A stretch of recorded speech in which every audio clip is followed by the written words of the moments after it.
The story began quietly enough, as most unraveling truths do. Expedition Bigfoot, once a blend of science, suspense, and folklore, had always flirted with mystery. But what Bryce Johnson revealed later would turn that mystery into something darker. For years, he was the skeptic of the team, the calm anchor when others saw monsters in the trees. But his latest confession exposed a reality so unsettling that even his fans could barely believe it. It started deep in Washington state, where dense forests swallowed light and sound alike. The team was filming what was supposed to be another season, routine exploration, camera traps, and hopeful interviews. But from the first night, something felt wrong. Footsteps circled their tents. Heavy, deliberate. Branches cracked in rhythmic patterns, too measured to be animals. Distant growls echoed through the trees. At first, Bryce dismissed it. Maybe elk. Maybe bears. But then came the thermal footage. Behind one of the crew, a tall, upright figure flickered briefly on screen before vanishing. It was lean, calculated, almost human. Bryce demanded a full analysis. By morning, the footage was gone, erased, not corrupted. The producers blamed a file malfunction, but Bryce knew better. He began keeping personal notes, recording audio logs about flashes of light in the treetops, voices mimicking their own, and an overwhelming sense of intelligence watching them. That was only the beginning. During a night patrol in the Olympic National Forest, cameraman Ethan caught something through the thermal lens, an 8-foot shape moving with eerie precision. It wasn't solid. Its body shimmered like static. Then the cameras glitched, a burst of screeching feedback, and total blackout. When the systems came back 20 minutes later, both copies of the footage, Bryce's backup and the main drive, had been wiped. The data team confirmed the drives had been manually reformatted. When Bryce pressed the producers, they deflected. But one cameraman admitted seeing 2 unmarked SUVs near camp that same night, vehicles that vanished by dawn. Hours later, Bryce received an anonymous message containing a still frame from the deleted clip and 3 words, "Stop showing this." From that moment on, everything changed. Security tightened. A consultant arrived, logging every SD card. The cast was told to move only in pairs. Bryce couldn't shake the feeling that the show had become a front for something else. Then came the discovery that shattered what little calm he had left, a hidden folder buried in the production server titled Northwind Access. Inside were encrypted coordinates that didn't match any known filming location. When Bryce checked them on satellite maps, the area appeared blurred, censored. He confronted a former production assistant, Greg Hill, who confessed that the show had once filmed inside that restricted zone under military escort. The mission had been short, off-record, targeting a moving thermal anomaly.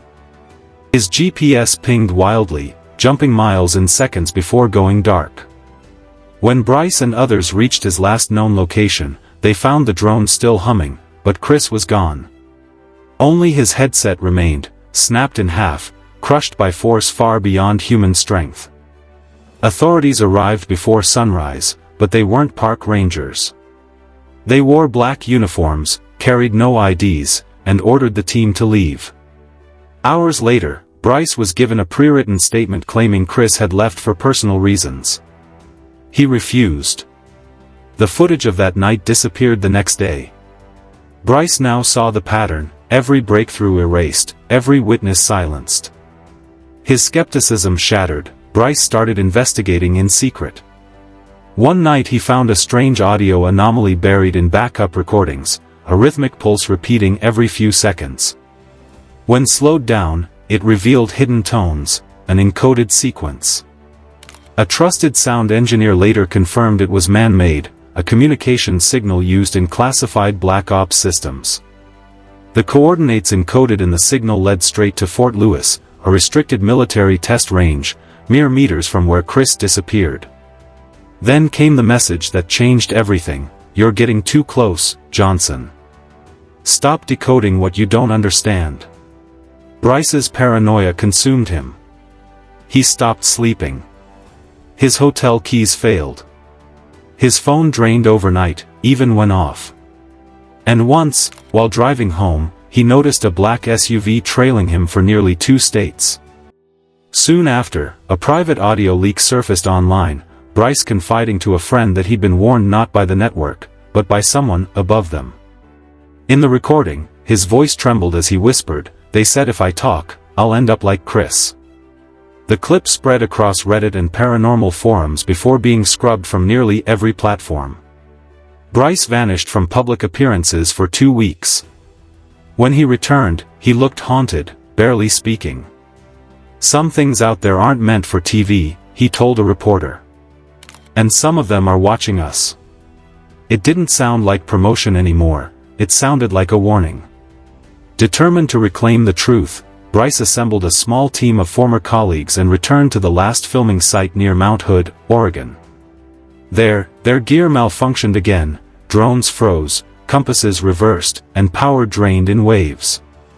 At 2:47 a.m., the thermal scanner caught a massive bipedal shape colder than its surroundings, moving deliberately toward them. Then came a deafening hum that dropped one cameraman to his knees, followed by a voice, deep, resonant, and inhuman, echoing through the trees.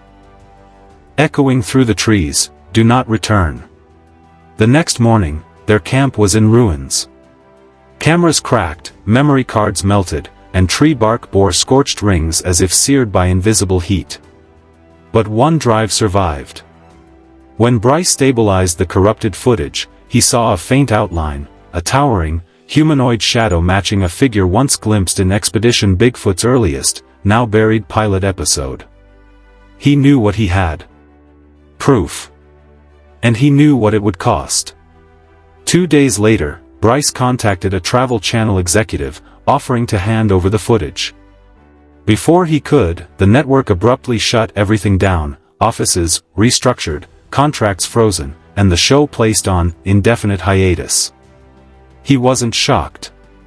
A producer had already warned him, orders came from higher up. That night, Bryce went live on Instagram, his voice shaking as he told fans, "They told us we were chasing folklore. We weren't. We were chasing something they already knew was real." The stream disappeared within hours. His account was locked, his posts deleted, and his publicist announced a mental health break. But internal chat logs leaked soon after, crew members discussing unmarked trucks, altered timestamps, and Bryce receiving a call saying, "You've shown too much." By morning, every trace of Expedition Bigfoot was erased from the Travel Channel lineup.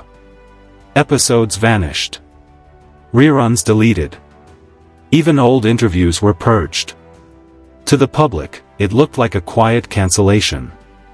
To insiders, it was a cover-up. Then, one final upload surfaced from an anonymous account named Forest Signal 1977. A 37-second clip. Bryce's voice, soft, resigned. "If you're seeing this, it means they got to me." The footage wasn't fake. It was real. But it wasn't Bigfoot. Not exactly. It was something else, something that's been here long before us. The video showed distorted night vision of a massive shadow shifting between trees, its body flickering like energy caught between dimensions. A blinding flash followed, then silence. The clip vanished within the hour, taken down under unknown copyright claims. Bryce Johnson hasn't been seen publicly since. Neighbors reported black SUVs outside his home days before he disappeared. Discovery and Travel Channel have offered no comment. All that remains is his last whispered warning, recorded by those who heard it before the purge. It wasn't a legend. It was a secret. And it's still out there.